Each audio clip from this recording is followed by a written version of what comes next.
Mesdames et messieurs, merci d'être, bonsoir d'abord, et merci d'être venus. La pièce que vous allez voir est de Catherine, et avec Catherine Crouvisier, ainsi que Véronique Banchereau, j'écorche des noms. Vous aurez plus de détails à la fin de la pièce. Et puis je vous demanderai de bien vouloir couper vos portables. Je vous remercie et je vous souhaite une bonne soirée.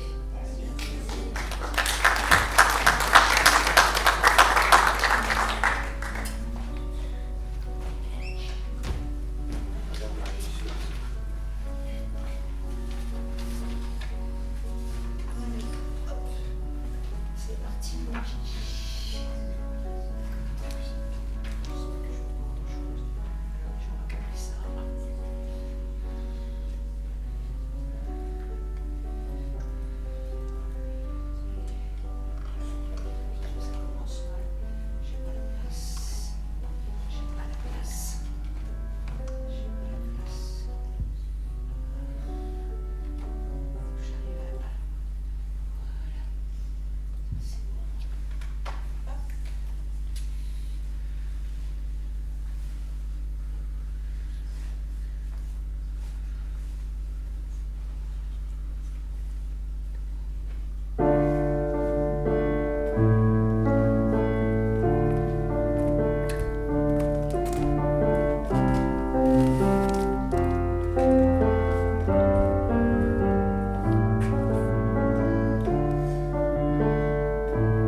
Répondez. Répondez.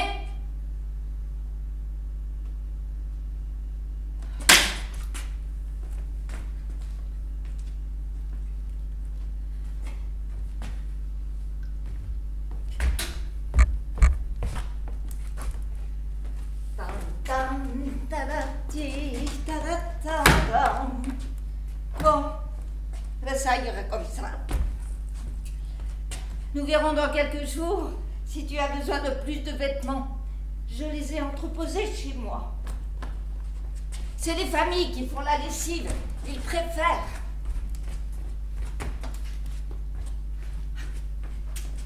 Je t'ai acheté une nouvelle paire de chaussons.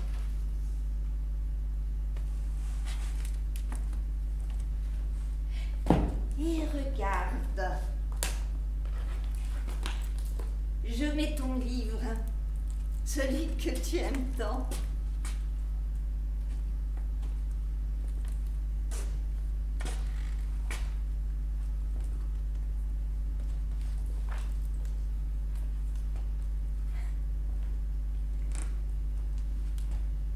Sylvie, tu es prête?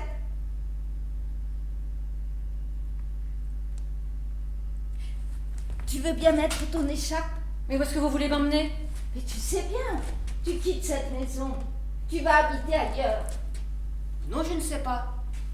On ne me dit jamais rien dans cette maison. On aurait pu me demander. Et je t'ai demandé.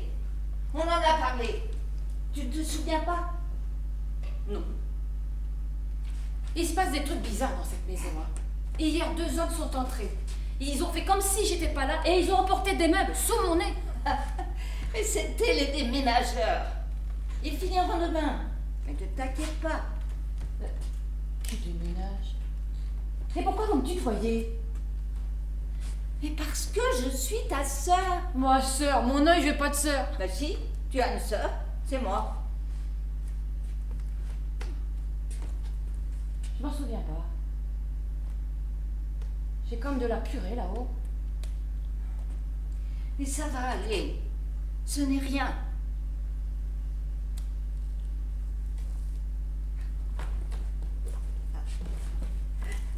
Je vais te montrer quelque chose. C'est un album photo que je t'ai préparé. Et tu pourras le regarder quand tu seras dans ton nouveau chez toi. Là, c'est papa et maman. Leur dernier Noël ensemble. Là, Émilie. Et ici, c'est moi. Regarde. Tu reconnais. Cette photo a été prise dans cette même pièce.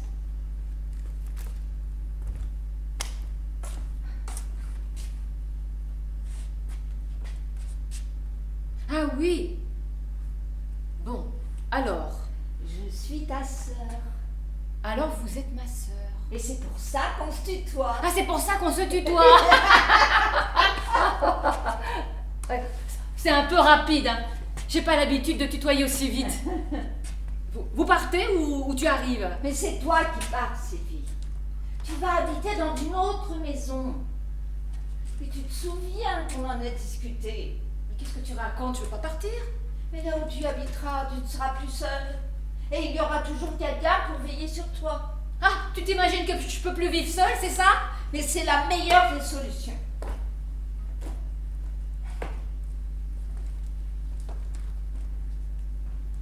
J'habiterai à côté de toi. Tu verras, ta chambre donne sur les vignes. Ma chambre? Oui, elle est d'un bleu très doux. Il y a de nombreuses étagères. Et puis tu pourras mettre tous tes livres. On l'a visité il y a quelques semaines. C'est très calme là-bas. On voit la mer? Non, Sylvie, il n'y a pas la mer. Ta chambre donne sur les vignes. Au printemps, on entend pleurer quand la sève monte le soir.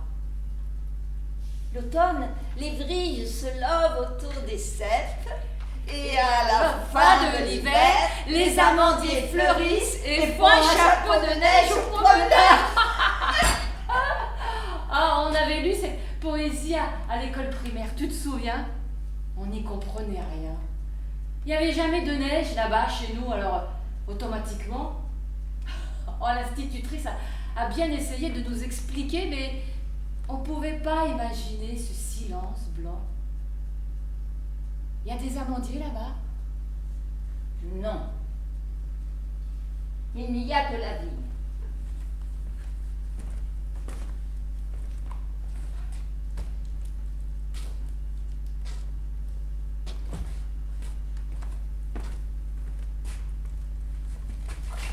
Je viendrai te voir tous les jours.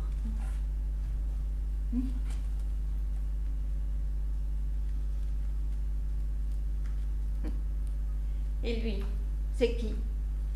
Tu reconnais? Un copain? Non, c'est Hubert, ton mari. Bah, mon beau-frère. Ah, je suis mariée. Tu es veuve. Ah bah tant mieux. Il me plaît pas, ni son prénom. Il est mort de quoi? D'un cancer. J'ai souffert. Bah, c'était ton mari. Mais je ne crois pas. Non. Ah bon? Alors c'est bien Et qu'est-ce qui est bien? que je me souvienne plus. Eh bien, moi aussi, quelquefois. J'aimerais ne plus me souvenir. Allez. Sylvie, tu veux bien mettre ton écharpe? Non!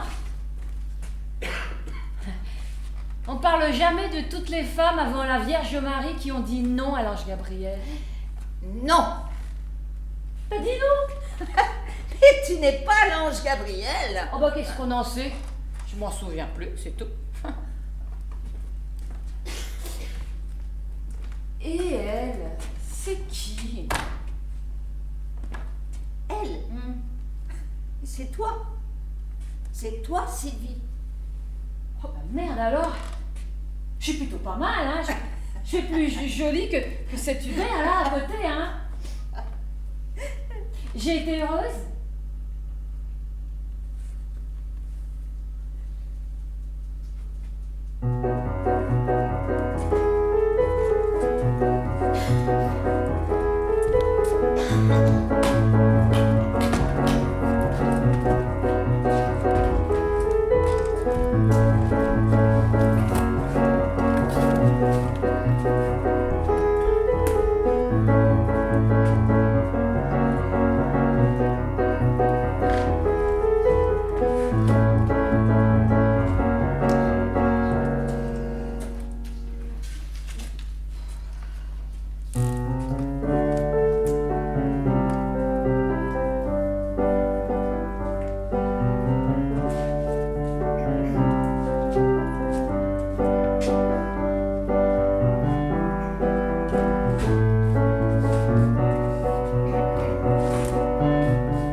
Alors tu es là. Tu vois.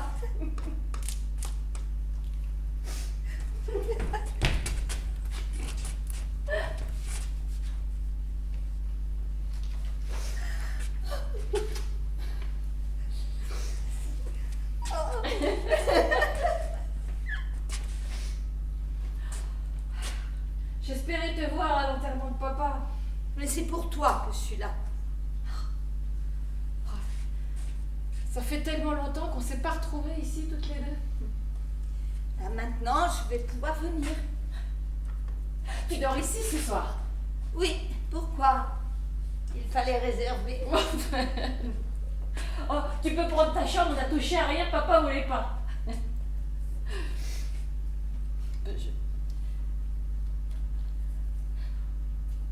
Je vais préparer du thé. À la cannelle, il est très doux. Tu connais, non?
Et toi, ça va?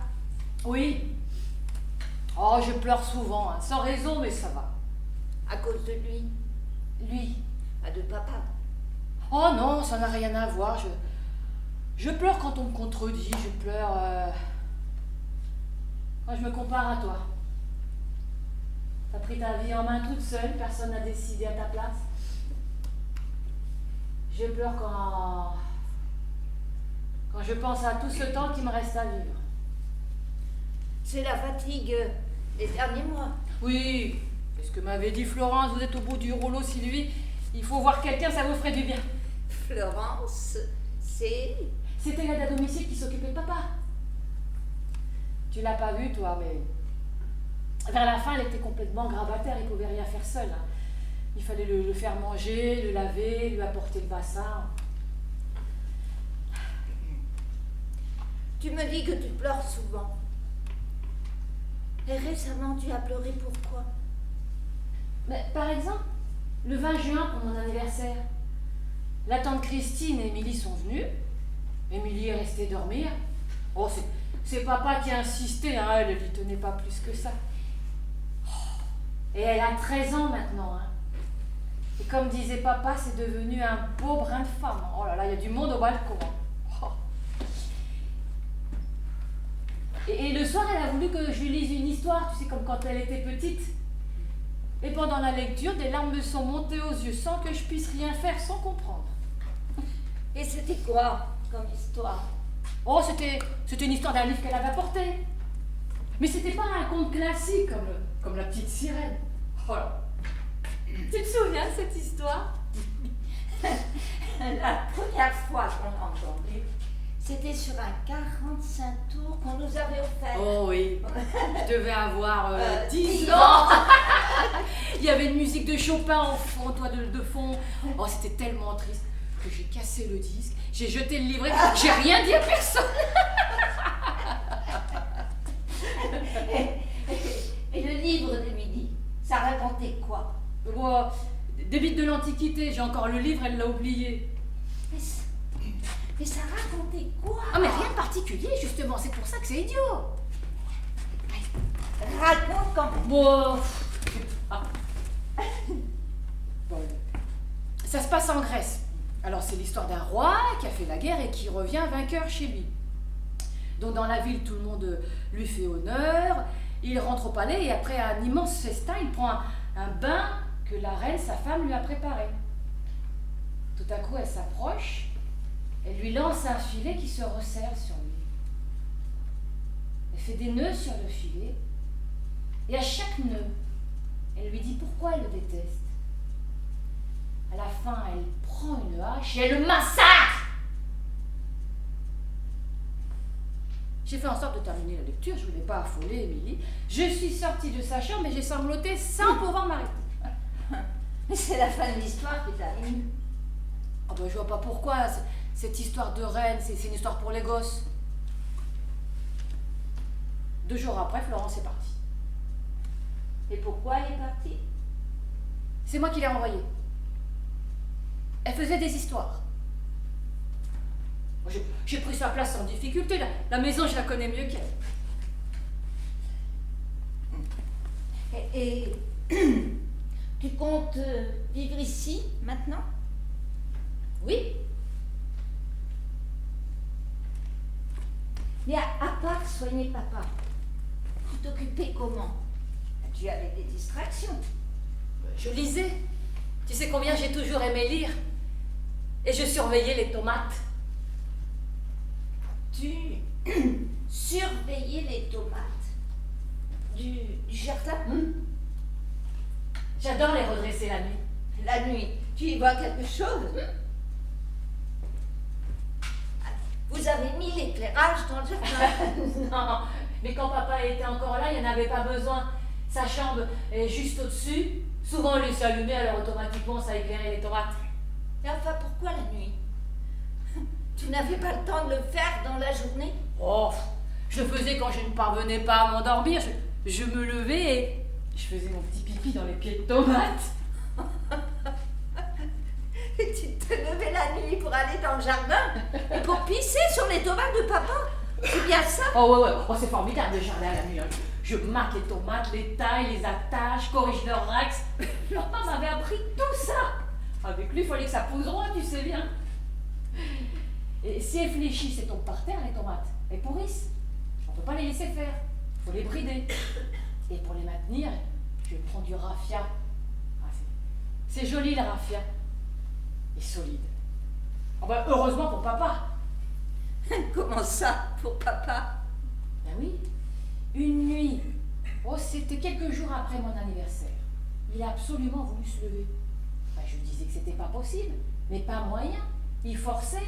Il voulait mettre ses chaussons. On s'est presque battu. Et puis j'ai eu l'idée du raffia. J'ai été le chercher en courant à la cabane. J'ai attaché papa, j'ai fait plusieurs nœuds. Il s'est tenu tranquille et j'ai pu retourner m'occuper des tomates. Et qu'est-ce qui lui a appris de vouloir se lever cette nuit-là? Oui. Il criait et criait, je lui disais, mais tu sais bien, papa, c'est pas la peine de t'agiter, tout ira bien, tu verras. Pourquoi il criait? Il avait mal quelque part? Et qu'est-ce qu'il disait? Je comprenais pas trop ce qu'il disait. Je crois qu'il râlait à cause de ses tomates. Il a fini par se laisser faire. Mais tu n'avais personne pour t'aider à la maison? Non, pas la nuit. La nuit, j'étais seule avec lui. Et ensuite? Je suis retournée me coucher. Et tu ne l'as pas détaché? Oh non! Il était trop énervé, il se serait levé. Seulement, le lendemain, quand je suis entrée dans sa chambre et que j'ai senti l'odeur, j'ai tout de suite compris. Il y en avait partout. Et alors, j'ai tout nettoyé, je lui ai fait sa toilette, je l'ai fait manger. Il s'était calmé. Ah, Sylvie. En temps normal, il appelait. Mais cette fois-ci, j'ai pas entendu à cause du chiffon. Le chiffon? Et quel chiffon? Qu'il avait dans la bouche. Il criait fort, c'en était insupportable. J'ai pas eu le choix. Qu'auraient pensé les voisins? Que je le maltraitais? Au matin, il allait mieux et je lui ai enlevé. Tu veux habiter avec moi ici? Ah, Sylvie. Ben, t'es toute seule, moi aussi. Il aide à domicile, Florence. Elle a vu tout ça. Celle-là, elle aurait mieux fait de pas venir. Mais qu'est-ce que tu veux dire? Qu'elle aurait dû s'occuper de ses affaires. Pour les tomates, par exemple. Mais quoi? Les tomates? Je sais pas ce qui m'a pris cette fameuse nuit. Je suis allée dans le jardin, j'ai fait mon petit pipi comme d'habitude. Et puis j'ai pris une tomate, une marmande, et je l'ai jetée contre le muret du jardin. Elle a éclaté comme un pot de peinture. Et j'ai ri, mais j'ai ri. Alors j'en ai pris une autre, et je l'ai jetée de la même manière. Et comme ça avec toutes les tomates, même les romains, et à chaque fois j'éclatais de rire. Ah, il y avait tellement longtemps que j'avais pas ri comme ça. Je suis allée me coucher dans le lit. J'en riais encore. Et puis alors, j'ai bien dormi. Seulement le lendemain, Florence était là. Elle s'est mise à crier. Ah, si j'avais pu, je lui aurais collé un chiffon à elle dans la bouche. Et piaillait que c'était du gaspillage, que papa était très en colère, que le mur était sale, parce qu'il aimait beaucoup ses tomates. Oui. C'est vrai que ces tomates, il les tenait beaucoup.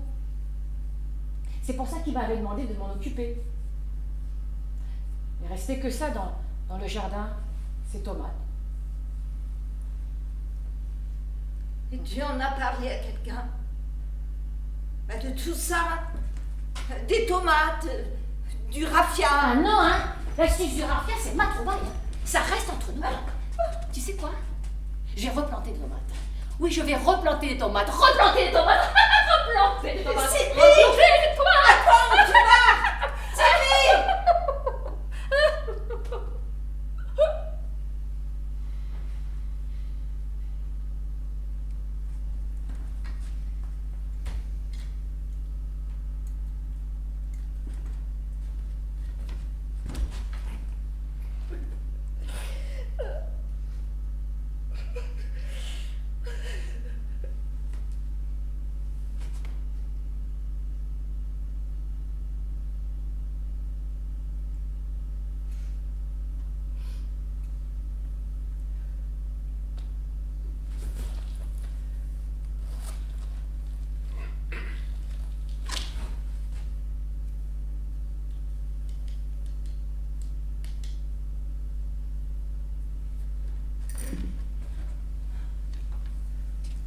cabinet du docteur Portal.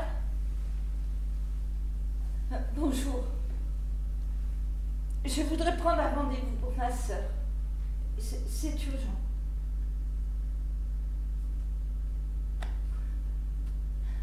Elle est inquiétante. Elle m'a raconté une histoire de tomate, je n'ai rien compris. Non. Elle vient de sortir.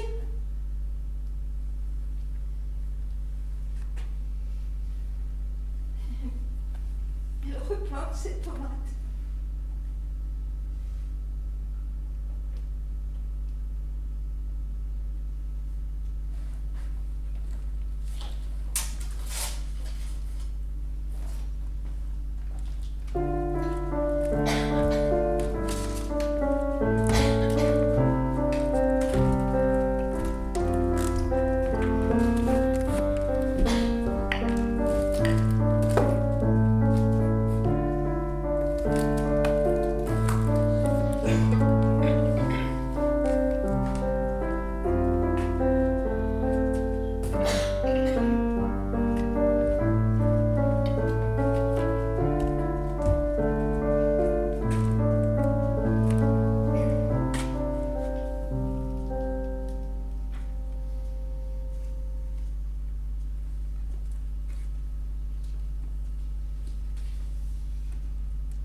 N'écoute pas que toi.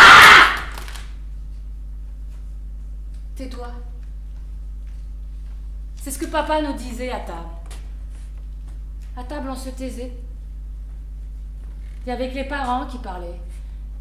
Si on voulait parler, on demandait la permission. Jamais on n'interrompait les adultes. À la maison, on ne plaisantait pas avec l'autorité paternelle. S'il restait un bout de jambon et qu'on en voulait, on ne réclamait pas. On attendait que papa nous en propose. Il était le seul à décider.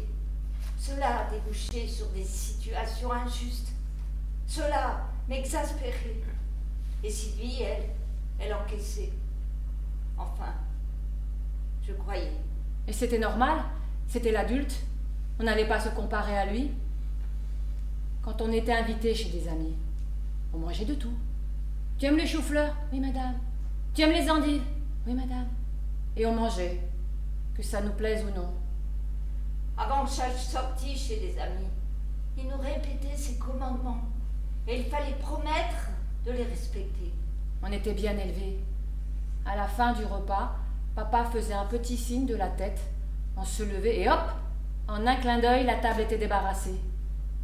Et tous ses amis disaient « Qu'est-ce qu'elles sont bien élevées, tes filles, Gérard !» Ah oui, bien sûr. Devant des étrangers, comme il disait, il se comportait comme un père bienveillant, indulgent. Mais en réalité, le moindre petit problème se réglait plus tard à la maison. Et on le savait. Grâce à cette discipline, j'ai réussi ma vie. Autrement, je serais devenue une enfant pourrie, gâtée, et plus tard une bonne à rien. Enfant. Sylvie était très coquette, très souriante, irrésistible. J'en étais quelquefois jalouse. Avec les enfants, il faut imposer des règles. Ils doivent respecter leurs parents. Et parfois, il faut être un peu sévère. Sinon, ils ne comprennent pas. Je me rappelle d'une anecdote qui l'a profondément choquée. Cette histoire de martinet que même ma mère n'a pas compris. La fois où papa a acheté un martinet, on a coupé des lanières. On croyait qu'il s'en apercevait pas. Et un jour, il nous a dit qu'il le savait depuis le début, mais qu'il n'avait jamais rien dit parce que moins il y a de lanières, et plus ça fait mal. À l'époque, on n'a pas trouvé ça drôle. Évidemment, quand on est petite, on ne sait pas que c'est pour notre bien. C'est ma faute, tout ça. J'étais trop sensible. Et après, ça filait droit. C'est ce qui fait que je suis devenue une femme honorable et heureuse. Papa disait toujours, tant que vous êtes sous mon toit, même si vous avez 20, 30 ans, vous vous pliez à mes règles. Même quand il était grabataire, je me sentais liée à ses règles. Il y a plusieurs mois, elle revient à la maison pour le soigner. Il fallait bien que quelqu'un le fasse. Je ne sais pas ce qui s'est passé pendant ces 5 longs mois. Je ne sais pas. Est-ce qu'elle l'a? J'ai fait de mon mieux. Je lui ai obéi. Je l'ai respecté. Avec papa, je n'ai jamais manqué de rien. Grâce à lui, je suis à l'abri du besoin. Autrefois, Sylvie avait des envies, des désirs. Je me suis mariée. Maintenant, j'ai une maison, un jardin. J'ai même une femme de ménage.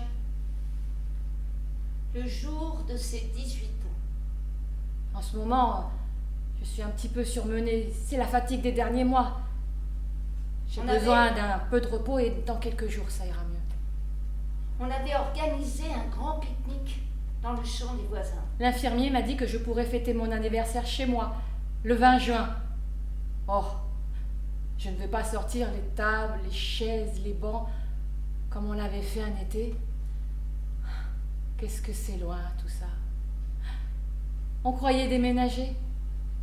Je me rappelle qu'on levait les genoux parce qu'on n'avait pas eu le temps de couper l'herbe et qu'on avait peur de se faire piquer par les insectes. On s'était mis sous les amandiers, à droite. On entrait dans l'été, il faisait chaud. C'étaient de vieux arbres. Est-ce qu'ils ont été coupés depuis? Elle a bu son premier verre de champagne. J'étais gaie. Elle riait fort. Tout le monde riait fort. Elle était fière. Je venais d'avoir mon bac. Je me rappelle encore de ce qu'elle portait. J'avais une robe bleue. C'est maman qui me l'avait achetée. Elle m'avait emmenée dans un grand magasin et m'avait conduit directement au rayon femmes. Elle faisait virevolter sa robe bleue. On découvrait ses jambes. Elle voulait qu'on la remarque. Je voulais m'amuser. Elle jetait la tête en arrière et jouait avec sa chevelure. Papa ne voulait pas que je me coupe les cheveux. Il disait que les cheveux longs, ça fait plus femme. Il l'observait de loin. Il avait remarqué que le fils des voisins s'était rapproché d'elle. Je riais. Je ne faisais rien d'autre que rire avec les cousins. Le fils des voisins était là. Ils avaient prêté le champ, alors automatiquement. Je ne sais plus comment il s'appelait. Eric, peut-être. Ils étaient dans la même classe. Il la regardait. Elle était... J'étais magnifique. Elle posait sa main sur son bras. Je crois que c'est la première fois qu'elle s'est sentie désirable. J'avais un peu bu. Eric m'a invité à danser, par politesse, bien sûr. Mais notre Père Tout-Puissant a très vite compris ce qui était en train de se passer. Il lui faisait de petits signes de loin. Quand il a pris ma main, il voulait qu'elle cesse ce petit flirt. J'ai posé ma tête sur son épaule. Mais elle faisait mine de ne rien voir. J'ai fermé les yeux. Elle ignorait. Et il m'a dit, je veux être seule avec toi, partons d'ici. Elle devinait son agacement, son impuissance. Je faisais 18 ans, je pouvais me laisser aller. Et je crois même qu'elle s'amusait à le voir trépigner, s'agiter sur place, s'énerver toute seule. C'était ma fête à moi, mon anniversaire. Mais soudain, tout cela est devenu insupportable pour lui. Je dansais, c'est tout. Il a eu honte. Il s'est senti déshonoré. Qu'est-ce qu'il y avait de mal à ça? Mais il était trop tard pour Sylvie. Elle était totalement fascinée par ce garçon. Je pouvais penser à moi au lieu de faire plaisir à papa encore et encore. Il ne supportait pas et qu'il lui échappait. Au moins ce jour-là. Qu'elle devenait une femme. Le temps d'une danse. Il prenait ça pour de la provocation, pour de l'insubordination. Papa m'avait dit que je serais la reine de la fête. Mais Karl, le roi, ça a toujours été lui. Et elle le détrônait. C'était la première fois que tout explosait en moi. Mais ce jour-là, elle lui imposait ses lois, ses désirs. Il fallait que ça cesse. J'étais heureuse, vivante. Mais c'était une évidence pour lui. Il n'avait pas le droit de le faire. Il fallait que ça cesse, et tout de suite, par n'importe quel moyen. Il ne le pouvait pas. Mais pas, papa. Et personne n'aurait cru qu'il serait allé jusque-là. Tout d'un coup, j'ai été foudroyée, anéantie. Et j'ai pissé dans ma culotte. Je me souviens de ce moment. À chaque fois que je vois une main qui me fait signe, qui se tend, qui s'ouvre. Ah oui, je me souviens. J'ai compris la leçon. Et non seulement moi, mais toute la famille. À chaque événement familial, ils en parlent. En chuchotant, bien sûr. Parce que même eux ne l'auraient pas fait. Me gifler. Il a posé la main sur elle. Ce 20 juin, il a bâillonné mes désirs et a fait de moi une femme nouée. Dans cette famille, une femme ne désire pas. Elle baisse la tête et elle file droit.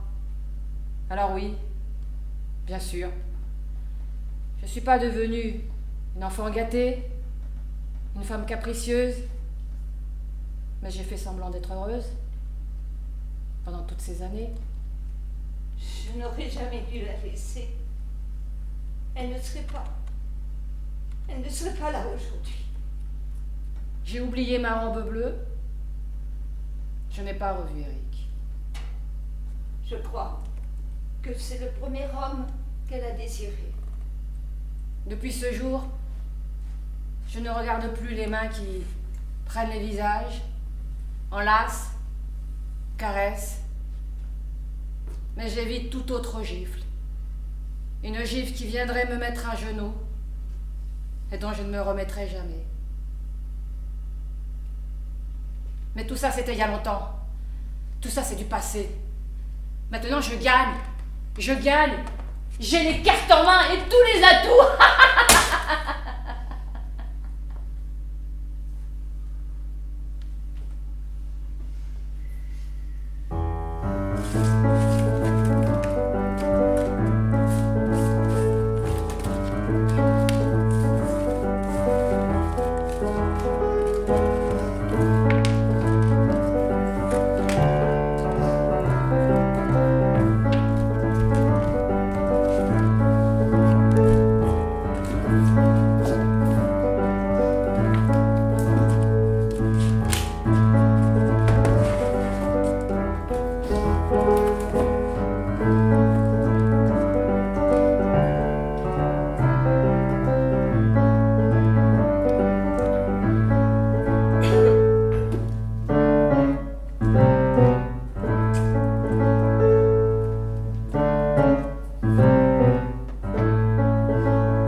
Aujourd'hui. Tu as bien fait de cueillir les fraises. Elles étaient en train de se perdre. Il faut pas trop attendre, hein, sinon... Les fraises? Quelles fraises? Et celle-ci. Ah, c'est pas moi. Ah, c'est pas toi? Non, je suis pas sortie ce matin. Ah, c'est qui alors? Hein? Ah, c'est qui les a cueillis alors? Bah c'est qui? C'est toi, hier soir. Même que tu m'as dit, faut cueillir les fraises, sinon elles vont se perdre. Hein. Mais t'aurais dû les mettre au frigidaire, hein, par cette chaleur. Qu'est-ce que tu dis? Hein? Et qu'est-ce que tu racontes? Mais pourquoi tu t'énerves? Je m'énerve pas. J'essaie de comprendre. Hier soir, quand je suis allée me coucher, t'étais encore là, dans le jardin. T'as cueilli les fraises, tu les as mis là-dedans, là, et t'es partie. Sans les mettre au frigidaire. Non, mais c'est pas grave, ça. Comme ça, tu vois, elles sont pas froides pour midi. Tu l'as regardé? J'en ai trouvé un. C'est le modèle d'exposition. Ils font une remise de 20% dessus. C'est celui-là. Ça te plaît? Ils font aussi des cercueils biodégradables à recouverts d'une peinture à l'eau qui ne pollue pas. Viens, lis.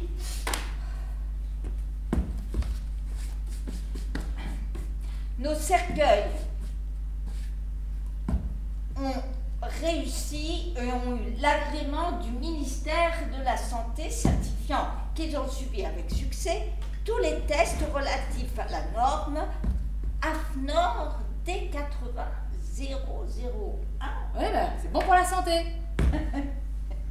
Et la santé de qui? Celui-ci, t'as 80 €. Fais voir. Ah, l'éphémère. C'est celui-là que j'avais pris pour papa. Et tu l'avais choisi avec lui? Non, je voulais lui faire une surprise. Je l'avais pris parce qu'il se montait très facilement. Tu manges avec moi midi? Je travaille aujourd'hui. Ah, tu travailles le mercredi maintenant? Mais oui, jeudi. Ah, on a sauté mercredi. Ça va, Sylvie? Oui, oui. Celui-là peut contenir plus de 200 kilos, alors qu'il n'en pèse que 12. La livraison est gratuite jusqu'au mois de janvier. On s'en prend un chacune, mais ça se monte très bien, 7 minutes tout au plus. J'ai pensé aux personnes que je vais inviter à ma crémation. J'en ai inscrit 20, pas plus, la salle est petite. Oh, il te restera plus qu'à envoyer les cartons. Non, mais les cartons d'invitation. Ils font aussi du carton de luxe, hein, plus cher automatiquement. Du carton ondulé. C'est très joli. Et du carton comme ça, là. Ce que j'avais pris pour papa, c'était plus de la cartonnette. On n'était pas loin de la fiche Bristol. Et hier, quand je suis partie, tu étais loin d'être couché. Et si j'avais cueilli les fraises, bah tu m'aurais vu. Oh bah, ou alors, c'est l'autre. Mais qui ça, l'autre? Eh ben l'autre, des fois il vient la nuit, il dérange tout et après je trouve plus rien. Mais qu'est-ce qui se passe ce matin? Et tu es fatiguée? Tu as bien dormi? Jusqu'à 2h du matin, oui. Après l'autre est arrivé, il a tout allumé, il est allé dans le jardin, et alors pas moyen de fermer l'œil. Mais enfin, Sylvie, il n'y a que la femme de ménage, le docteur et moi qui passe. Ah bah alors c'est la femme de ménage. Mais non, elle ne vient pas le mercredi. Et encore moins la nuit. Non, d'ailleurs, elle va arriver tout à l'heure à 10h. Non, non, des fois elle passe le mercredi. Je te dis qu'elle ne passe pas. Je te dis qu'elle passe, Non, c'est elle de toi. s'occupe de sa fille le mercredi. Sa mère habite dans la rue, elle n'est pas d'ici. Des fois, on en a la voir, elle s'arrête. Elle a les clés du portail, si ça se trouve, hier soir, elle est entrée, elle a cueilli des fraises pour elle et pour moi, oui, parce qu'elle sait qu'elle en est trop. Et tu vois, c'est pas de ta faute, c'est elle qui les a mis là. Le cercueil éphémère est vraiment très élégant. Hein. Le cercueil éphémère est l'un des moins polluants. Il ne dégage ni métaux lourds ni toxicité et est parfaitement étanche. C'était idéal pour papa, comme ça, tout est resté à l'intérieur. Tu manges avec moi, midi? Je viens de te dire que je travaille. Ah, tu travailles le jeudi maintenant? Enfin, Sylvie, on est jeudi. Jeudi. Ah bon? Bah ça passe si vite. Ah bah, qu'est-ce que tu veux, hein? À rester enfermé toute la journée, moi, j'en perds la notion du temps. Ah! Comment tu veux que je prépare les fraises pour midi? Je les coupe en 4, en 8, en 16. Il y a plusieurs méthodes, hein. C'est comme pour les œufs durs, certains les plongent dans l'eau froide, du bouillon, tout tiède. Après une fois que tu les manges tout de suite, tu peux les laisser refroidir à température ambiante. Sinon, tu les laisses refroidir sous le robinet d'eau froide. Tu peux aussi les congeler, mais que... Tais-toi! Mais dis, oh! Tais-toi! Mais tu n'es pas dans ton état normal. Tu as pris tes médicaments. Arrête de me traiter comme Arrête de me traiter comme Je vais très bien! J'ai besoin de personne!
Oui, elle a mis ses médocs.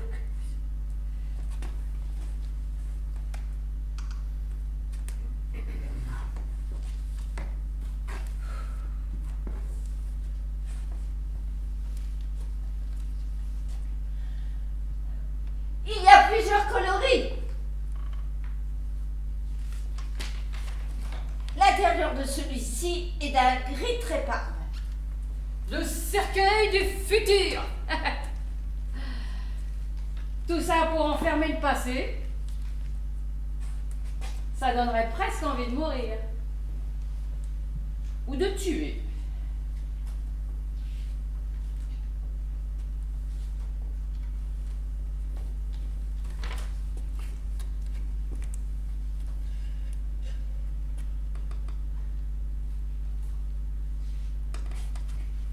Tu as décidé quelque chose pour Hubert? Tu as dispersé ses cendres? Hier après-midi, j'ai pris son urne et je suis allée me promener. J'aime bien le porter. Tu vas toujours au terrain de boule? On est allé s'asseoir, toujours sur le même banc. D'abord, je l'ai mis à côté de moi, puis sur mes genoux. Avec mon gilet, je l'ai entouré pour pas qu'il ait froid. Je l'ai bercé. Il s'est endormi. Je sais pas combien de temps je suis restée là sans rien faire. Et puis j'ai profité qu'il y avait un peu de vent. J'ai retiré le couvercle et j'ai tout éparpillé.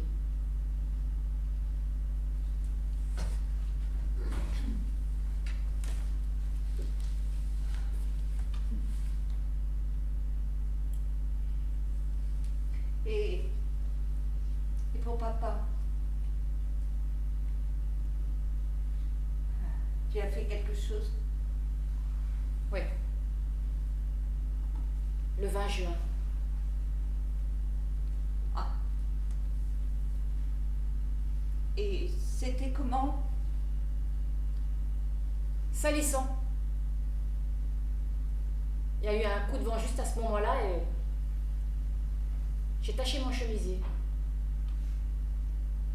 J'ai eu beau frotter.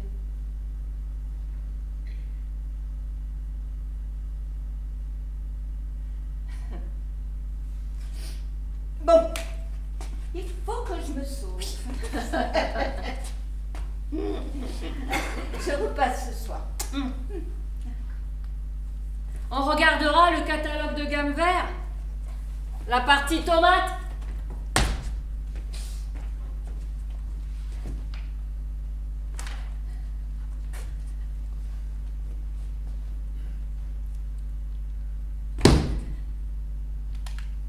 Allô? Réponds. Réponds, je sais que c'est toi. Réponds ou j'appelle la police.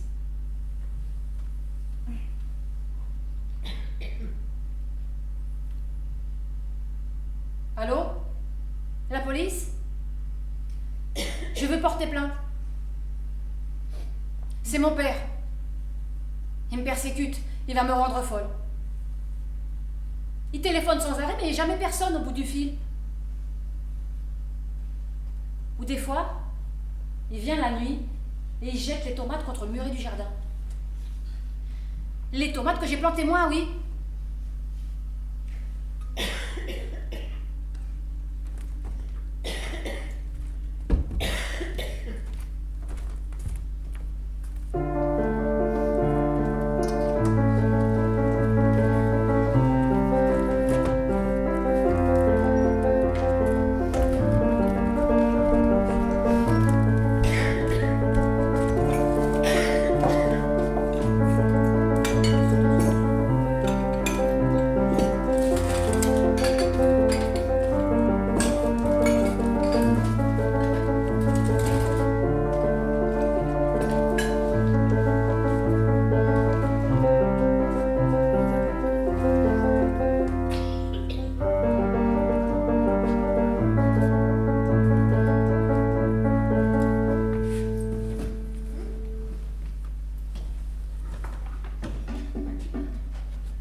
Je vais préparer du thé à la cannelle.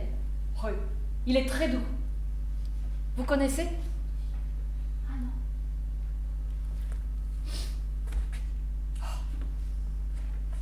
C'est gentil d'être venu. Surtout maintenant que je ne sors plus. Avant, j'allais au terrain de boules, écouter le bruit lourd des boules qui tombent sur le sable et qui roulent. Ça me faisait des courants d'air partout lorsqu'elle passait près de moi, j'adorais. Mais maintenant, c'est devenu trop dangereux. Ils ont programmé les boules pour décapiter tous les visiteurs. Ah si. De véritables torpilles à tuer tout le monde. Hommes, femmes, enfants, les têtes éclatent comme des tomates, boum, pulvérisées. Les règles du jeu ont changé, quoi. C'est ça l'époque moderne. Tout change. Vous savez ça que tout change? Tout le temps. Je n'aime pas ça, moi. Je n'aime pas les choses nouvelles. Je n'aime que la routine, que les habitudes, que ce que je connais déjà. On ne devrait rien changer. Rien bouger. Jamais. Ah, vous êtes là? Oh oui, bien sûr, vous êtes là. J'ai préparé du thé à la cannelle. Il est très doux, vous connaissez là?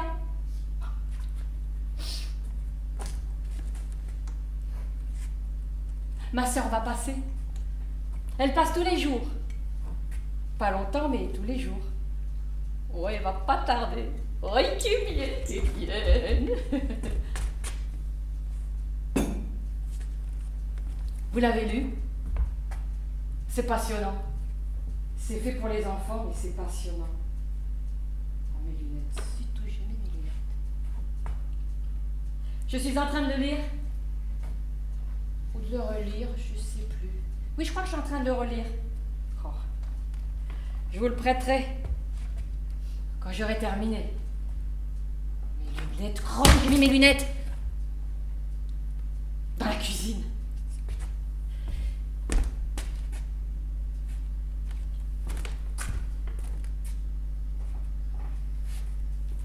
J'ai fait du thé. À la cannelle, il est très doux. Je ne mets qu'un seul sachet. Il est tellement parfumé.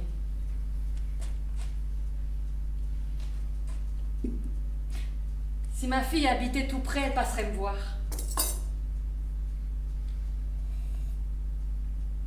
J'ai pas de fille. J'ai pas voulu et je ne l'ai jamais regretté. Mi hija va pasar, mi hermana va pasar, ma soeur va passer, ma fille va passer. Elle passe tous les jours, pas longtemps, mais tous les jours, elle va pas tarder. Ma soeur, ma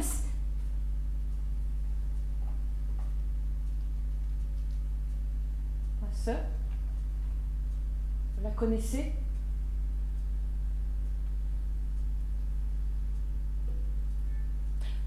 Vous avez des enfants, vous? L'enfance est un moment atroce, de douleur perpétuelle. Un enfant se demande à chaque moment s'il a fait, s'il a dit ce qu'il fallait pour plaire, pour être aimé. Il est girouette, caméléon et tous les animaux qu'il a trouvés dans l'abécédaire offert par Tata Christine. Il en a marre. Il étouffe. Il veut en sortir de tout ça. Il en a marre d'être mal fait, corrigé, attaché. Starta de que la maestra.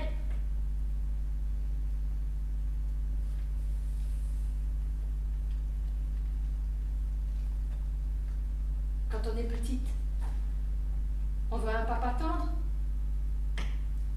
un papa qui applaudit, qui encourage, un papa qui nous regarde avec des yeux propres, sans concurrence. Un padre que te mire con unos ojos limpios, sin competencia. Mais ça n'existe pas, ça. Non, ça n'existe pas. On devrait naître à 18 ans à peine sortis du ventre. C'est porque las flores del Camposanto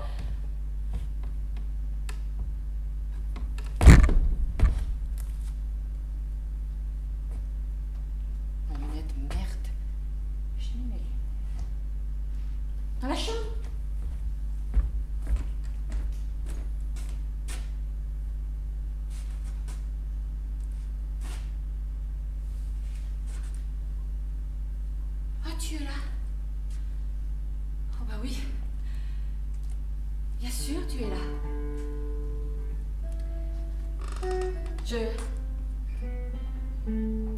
Je vais te préparer du thé à la cannelle. Il est très doux. Tu te souviens?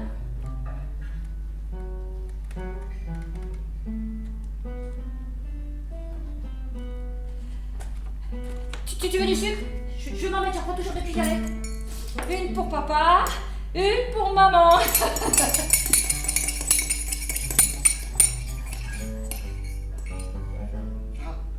Je plaisante. J'ai pas de fille. J'ai jamais voulu, je l'ai pas regretté. Ah mais non, imaginez que j'ai eu une fille et que je perds la tête. Ah, c'est très répandu de nos jours, hein. Elle voit sa mère se dégrader, entendre des sonneries de téléphone qui n'existent pas. Et un jour, c'est elle que je reconnais pas. Je lui dis que j'ai pas de fille. Pourtant, le lendemain, elle revient. Et elle dit ces mots, toujours les mêmes depuis quelques semaines. Mais si, maman, c'est moi, ta fille. Si tu es une fille, regarde sur l'album photo, tu me reconnais là? Et elle me caresse la joue gauche. Elle sait que ça me calme. Mais souvent, elle se décourage. Elle pense que sa présence ne change rien, qu'elle m'a perdue, que je la reconnais pas. Mais moi, je sais qu'elle sera toujours là. On n'oublie pas comme ça toutes ces peurs accumulées pendant des années, peur qu'elle n'aime pas le chauffeur, qu'elle ne suive pas le droit chemin, peur qu'elle soit désespérée parfois, que je trouve pas les mots pour lui dire qu'il y a quelque chose là-bas, très loin, qu'il suffit parfois de fermer les yeux pour changer de monde.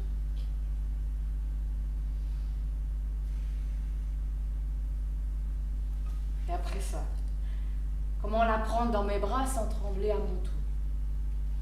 Non. J'ai vécu sans toutes ces peurs, c'est bien mieux. Les miennes m'empêchent parfois de me tenir sur mes 2 pieds. Alors vous imaginez celle des autres, même de ma propre fille. Je n'aurais pas dit. Ma fille a passé, elle passe tous les jours, pas longtemps, mais tous les jours. Elle va pas tarder.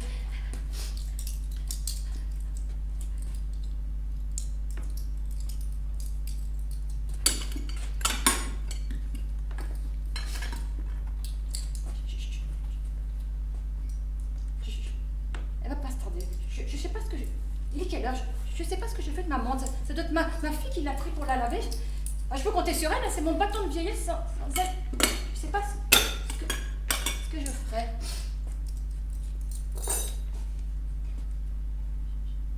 Je vous ai dit que j'avais une sœur. Oh, il y a très longtemps que je ne l'ai pas revue. Elle est partie de la maison aussitôt après notre arrivée en France. Elle a trouvé un emploi et elle fut plus là. C'est comme ça que je me suis retrouvée avec mes parents. Moi et mes parents. Je vous ai dit que j'ai fait des études pour être institutrice. Et j'ai eu mon diplôme. Et après, je me suis mariée. Vous savez, ce qui me tient, ce qui me réconforte, c'est ça.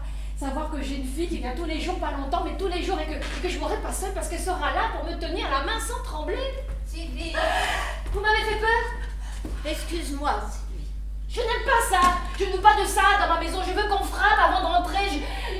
Je suis chez moi. Excuse-moi. La prochaine fois, je frapperai. Bon, j'ai trié les affaires de papa et maman.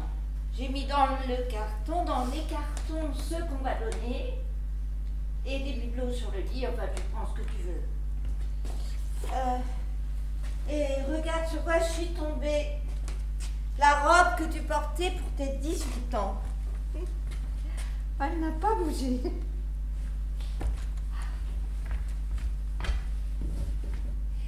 Et j'ai retrouvé dans le grenier le plat dans lequel maman faisait le gratin d'endives.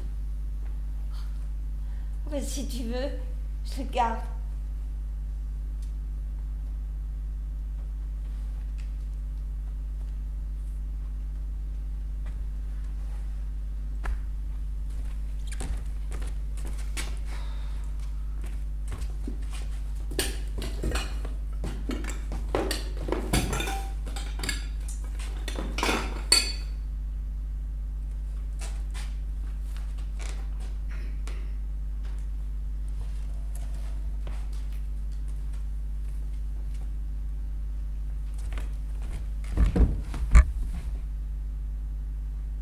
La reine Clytemnestre portait une robe bleue. Dès qu'elle fut à côté de son mari, le roi Agamemnon, elle attrapa une sorte de filet dont elle l'enveloppa rapidement. Elle serrait le filet qui le ligotait en nouant des cordelettes autour de lui. Voilà un nœud pour mon premier mari que tu as tué pour prendre sa place. Un nœud pour mon premier bébé que j'avais eu avec lui et que tu as tué aussi pour ne pas t'embarrasser. Et puis encore un nœud pour notre fille Iphigénie que tu as sacrifiée. Tu ne mérites ni le nom de père, ni celui de mari. Tu n'es qu'une imposture. À ces mots, Clytemnestre s'empara d'une hache et comme une démente, se jeta sur Agamemnon.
C'est ma sœur.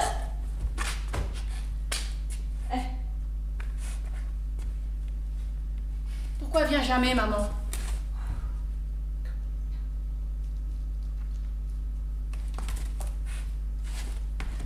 Sylvie, maman est morte.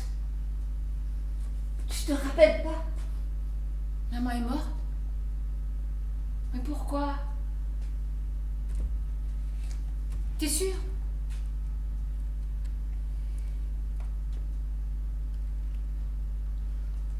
Je me rappelle quand j'étais adolescente, ma sœur sortait souvent avec des copines.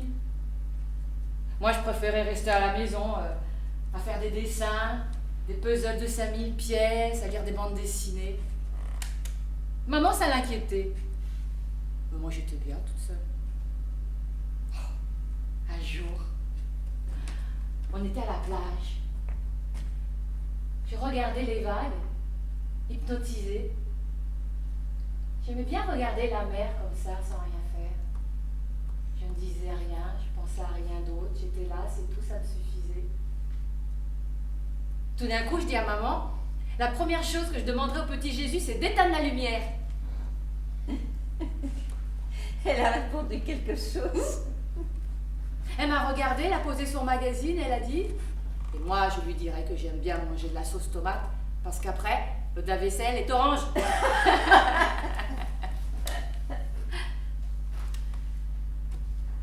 Pourquoi elle vient jamais, maman?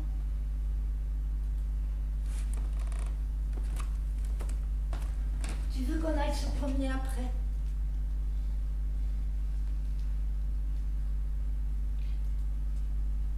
J'ai vécu 32 ans avec un homme que je n'aimais pas. C'était un employé de mon père. Il était plus âgé que moi. Quand j'ai eu 20 ans, maman m'a dit « Épouse cet homme, ma fille. Il est honnête, travailleur, et fera un bon père, un bon mari. » Maman, je l'aime pas. Tu t'habitueras, ma fille, comme moi, comme nous toutes. Épouse-le. Je me suis mariée. J'ai fait des efforts. J'ai fait semblant. Pendant tout ce temps, c'est jamais venu. Moi, j'aimais Jean. Il avait des cheveux noirs, épais. Quand il respirait, sa bouche faisait un petit bruit de flûte. On se donnait la main parfois en cachette. Un soir, il m'a pris dans ses bras. Je l'ai serré très fort. Il sentait la cannelle. Je voulais m'enrouler à lui comme la glycine. Je suis rentrée à la maison pleine de ces odeurs, de ce que j'allais dire à maman, que c'est Jean que j'aime, que c'est lui que je veux épouser, Jean. Quand je suis rentrée à la maison, il y avait de l'agitation partout.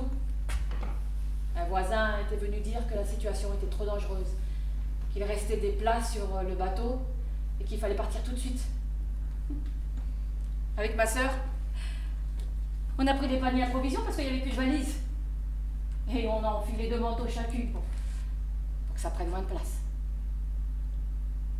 On est monté à l'arrière d'une camionnette, les 2 familles, et on est parti pour le port. Sur le bateau, tout le monde pleurait. Chacun pensait à ce qu'il avait laissé là-bas. La machine à laver, le camion de livraison, le vélo rouge, tout neuf. Certains même avaient laissé leur chèvre dans le pâturage et pensaient qu'à ça. C'était comme jouer à 1, 2, 3 soleil. On se retourne quelques instants et aussitôt, tout a bougé, tout a changé.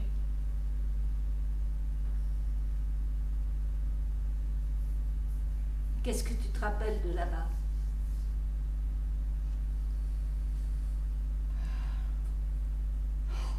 Mes tantes, qui préparent des kilos de gâteaux pour les fêtes. Les noyaux d'abricot qu'on récupère pour jouer au billes, les beignets enveloppés dans 2 journaux. Mon cousin qui falsifie son cahier de notes. Ah, l'odeur du poisson frais sur le porc, la cannelle, l'amande coupée, le café, la mère qui ne fait rien, même pas de reproche.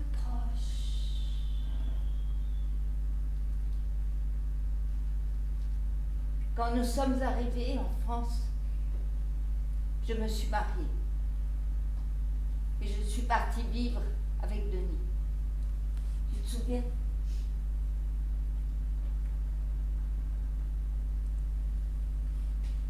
Je suis tombée enceinte. Mais le bébé n'a pas survécu. Et quand il le sentit, il était blanc. Comme ça. Denis et moi, on ne l'a pas supporté. Et on s'est séparés.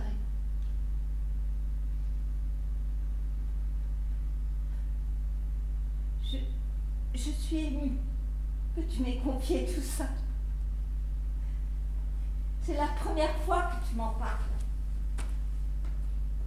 Que je te parle de quoi? De cet homme. Quel homme? Cet homme, Jean. Jean. Le kiné? Mais non, lui c'est Jean-Claude. Non, je te parle de Jean. Jean? L'homme que tu as rencontré avant qu'on ne parte. Jean-Claude, je l'ai connu où? Ce n'est pas Jean-Claude, c'est Jean. Tu as même dit... Dis-moi en gros, je comprends rien. Tu m'as parlé d'un homme.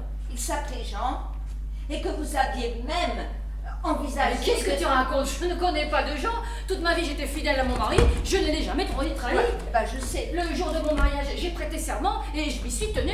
Bien sûr. On formait un bon petit couple, c'était un homme honnête, travailleur. Maman me l'avait dit et elle avait raison. Toi, tu l'as pas connu, t'as quitté ton mari, alors automatiquement, tu peux pas comprendre. Et cet argent, tu peux le jeter, il est plus bon à rien.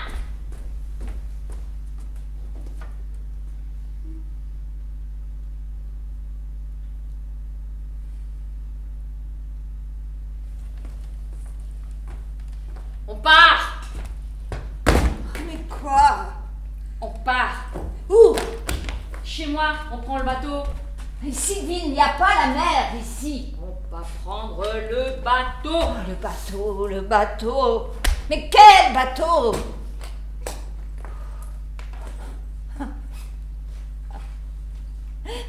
Et puis, on n'a même pas les billets. Les billets, je les ai, moi. Et j'ai pensé à prendre ces choses là pour ouvrir la porte. Les clés? Tu as conservé les clés depuis tout ce temps? Et oui, comment on rentre sinon? Eh ben, on part.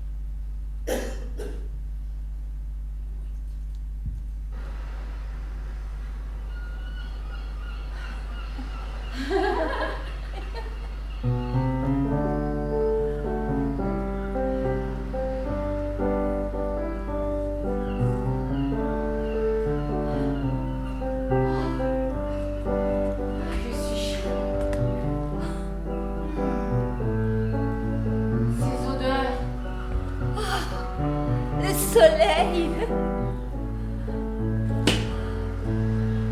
Toute ma famille habite ici. Mon père a un magasin dans une rue un peu plus bas.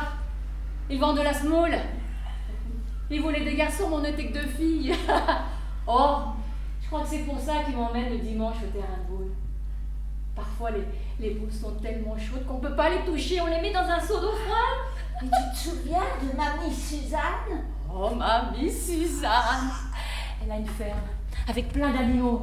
Et je l'aide parfois, hein. Je donne à manger aux poules. Je nettoie les cages des lapins. Et il y a des cochons. Oh, les cochons, j'ai pas le droit de m'en approcher, mamie veut pas. Dans la cour, il y a une balançoire accrochée à un figuier. Mamie Suzanne me pousse. Je ferme les yeux. En avant, en arrière, un peu de vent, un peu d'air. Mais très vite, elle me dit « Aïe, mon bras me fait mal, Sylvie, mon bras !» Avec un accent qu'elle a toujours. J'ai les cheveux mi-longs, en avant, en arrière, un peu de vent, un peu d'air.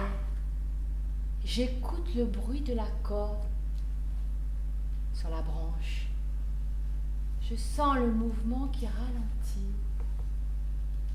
Et j'attends jusqu'à l'immobilité totale. Tu aimes ce jeu? Les cheveux sur ma joue. La caresse de mes cheveux. C'est ça que j'aime. Pendant ce temps, mamie s'assoit à une table. Elle trie les lentilles. Elle enlève les cailloux. Et elle chante une chanson, toujours la même, et que le début, parce qu'elle ne connaît pas la fin. Une chanson qui parle de fleurs dans le cimetière. Ta la la la la la la. Ici, les femmes ne sont jamais seules. Il y a toujours des tantes, des cousines, des voisines. Le dimanche, on fait un grand pique-nique dans la cour. Et ce sont elles qui s'occupent de tout. Elles coupent les légumes, les épluchent, les lavent très vite. Leurs gestes sont automatiques. Et elles parlent. Qu'est-ce qu'elles parlent? Parfois à voix basse. Oh, elles sont très moqueuses. Elles donnent un surnom à tout le monde. Tarzan à celui qui est trop grand. Ou Sous-marin à celui qui est trop petit. Et elle rit, mais beaucoup. Même quand il fait chaud, elles n'ont pas de chapeau. Elles prennent un bout de journal, le plient, font un genre de chapeau avec, et elles se le mettent sur la tête. Hein. D'autres se posent un mouchoir.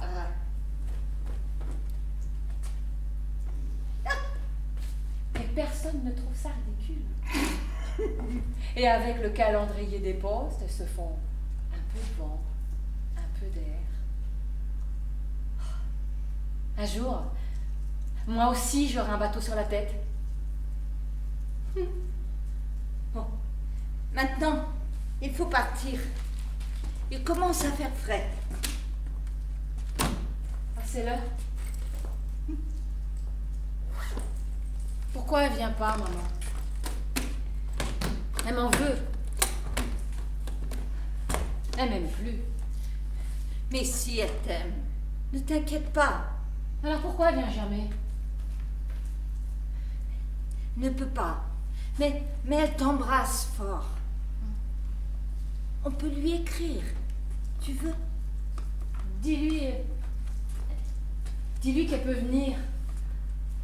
Que je l'attends. Qu'il me manque. Que c'est pas ma faute tout ça. Et je sais pas. Je te l'ai peut-être déjà demandé, mais pourquoi elle vient pas, maman? Mais Sylvie, elle ne peut pas. Je te l'avais déjà demandé.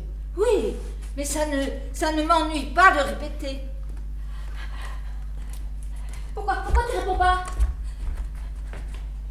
Pourquoi tu réponds pas? Pourquoi tu réponds pas? Mais si, tu m'as dit, mais je t'ai dit que ça n'avait aucune importance. Je veux voir maman, je veux rentrer à la maison. Mais tu es chez toi, Sylvie. Tu es chez toi. C'est moche ici, je veux voir maman. Calme-toi. Tu es chez toi. Tu entends? Tu n'es pas seule. Je suis là.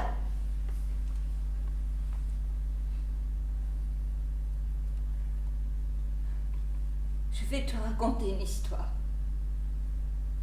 Tu veux bien? Je suis en train de sombrer. Comme une épave.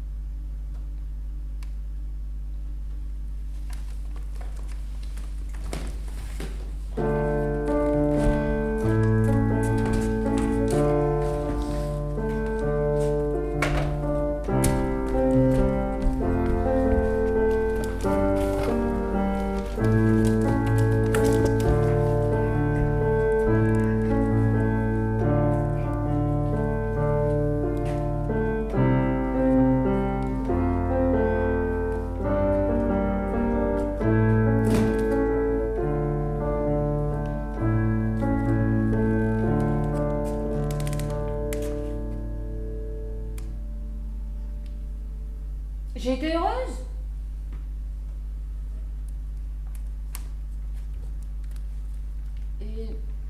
Et vous? Quoi, moi? Elle était comment votre vie? Je ne sais plus. Oh, bah c'est pas grave. Moi aussi, ça m'arrive d'oublier, hein, comme tout le monde. On peut y aller. Faut d'abord que je m'occupe des poules et des lapins de mamie Suzanne. C'est du boulot. Mais je suis fatiguée. Mais je peux le faire, moi. Vous saurez? Eh oui. Ma grand-mère a eu aussi des animaux dans sa ferme. Il y a des cochons aussi, mais vaut mieux s'en méfier. Ne t'en préoccupe pas. Bon, allez Sylvie, viens mettre ton écharpe. C'est pas mon écharpe. Et puis je veux pas aller dans cette chambre où on voit des cygnes par la fenêtre. Des vignes, pas des cygnes. Des vignes. Mais c'est ridicule, des vignes, un pied avec des bras partout. C'est du travail, hein. Les poules, les lapins. Surtout les lapins. Toutes ces cages à nettoyer. Ça va aller. Vous avez des cochons? Des cochons? Ah non, non, non, j'ai pas de cochons. Non, moi non plus. Je n'ai pas voulu. Et je l'ai jamais regretté. Je suis bien avec vous. Je peux vous tutoyer? Mais c'est pas un peu rapide? Oh, quelle bonne merde.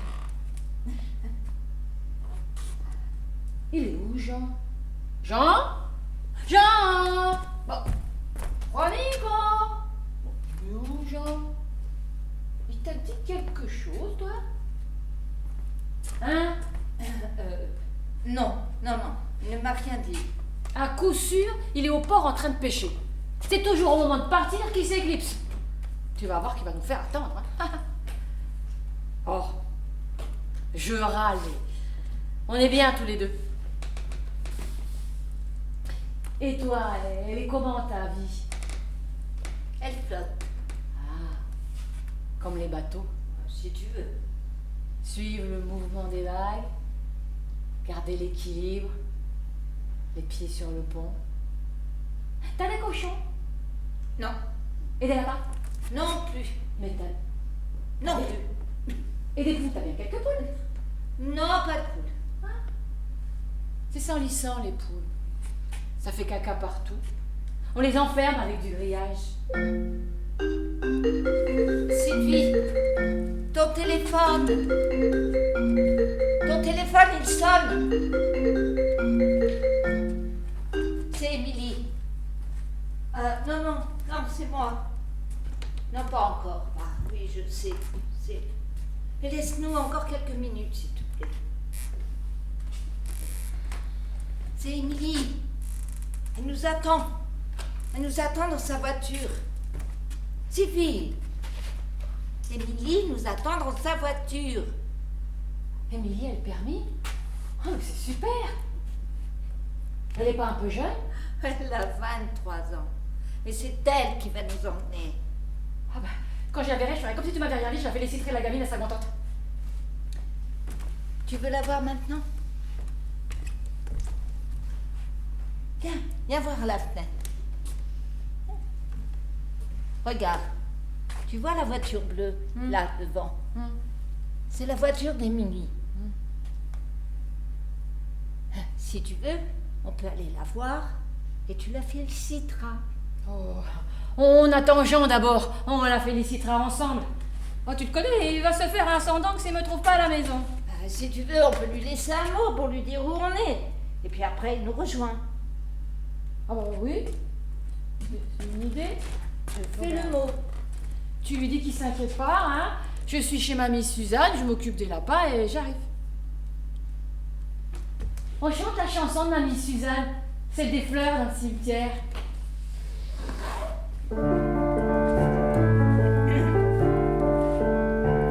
C'est porque las flores del Camposanto hoy se estremecen y se visten de rocío. C'est porque las flores del Camposanto mi corazón se ha de enternecer. Hoy se alejan sus ofensas, dolores pasados. Mi pecho está en calma y hoy puedo amarte. C'est porque las flores del Camposanto.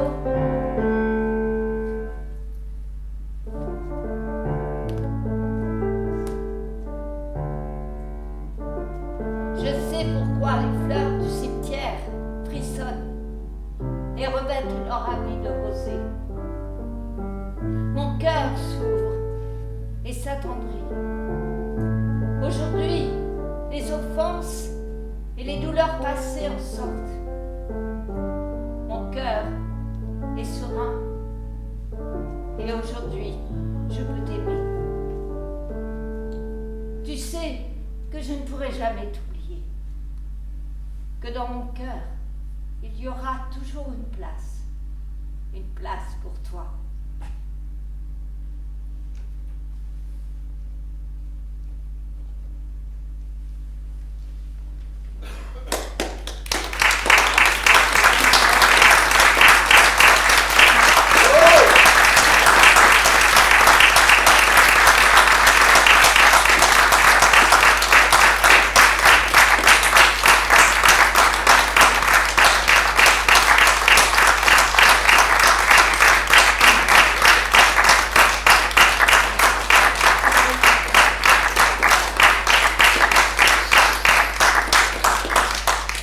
Merci d'être venu, ça nous fait très plaisir.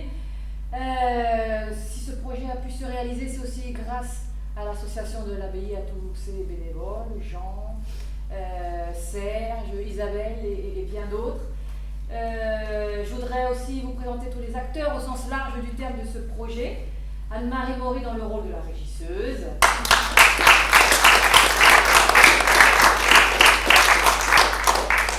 Ronan Crouvisier qui a créé toutes les musiques et qui les a interprétées ici sur scène ce soir. Merci Ronan.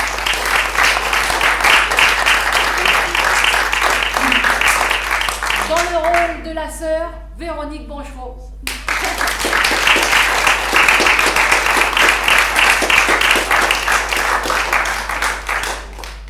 J'espère qu'avant de partir, vous ferez une petite halte dans le hall où on vous a préparé un petit pot de l'amitié avec des petits biscuits.